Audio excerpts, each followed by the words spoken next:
Events have been held across the globe to mark what would have been the 100th birthday of Nelson Mandela. He remains one of the world's most revered figures, celebrated by people from all walks of life. But there are some South Africans who believe he gave up too much during the negotiations to secure the end of apartheid. John Sparks has been speaking to those who worked closely with Mr. Mandela in Johannesburg. In life and in death, Nelson Mandela is celebrated and revered. And they marched in his name in Johannesburg. Among their number was his granddaughter, Indaleka, who remembers the father of the nation as humble and full of fun.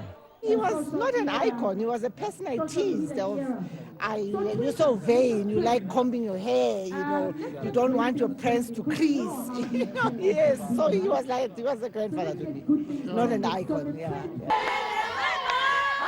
Ms. Mandela, along with thousands of other South Africans, commemorated the 100th anniversary of his birth, and those who were close shared their thoughts.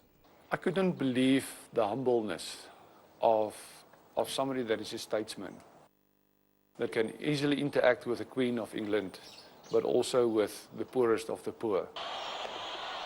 Their friends and loved ones who laughed and struggled with the head of state. He loved crowds, and very seldom he would listen to us or our commanders, giving advice that, Mr. President, maybe it's not a good idea to do this. At times he'll listen, but most of the time not. Conroy, hello. Conroy Henredine spent 11 years with Nelson Mandela, serving as his bodyguard. In his early presidential years, still made his bed. He would meticulously put his shoes in a specific way. And I think it's the prison, it's the prison manners, if you can put it like that. When the political prisoner became president, he was given a close protection team. And one member told us Mandela worked hard to befriend team members who were white. There was no love lost between us and the old guard. However, Nelson Mandela made sure that these people felt very comfortable. Sometimes we actually thought that he was doing it at our expense. Gert Barnard, here in the foreground, says Mandela called the bodyguards to a meeting and told them the future relied on them. He said, reconciliation in this country is going to start here with you guys. If you cannot work together as a team, as a rainbow team, then it was not going to work for the rest of the country.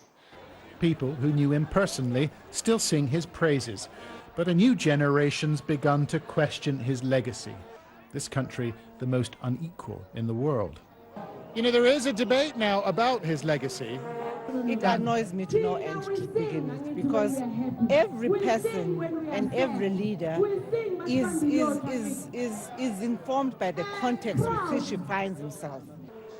This an essential act, she says, to safeguard the memory of Mandela's deeds. John Sparks, Sky News in Johannesburg.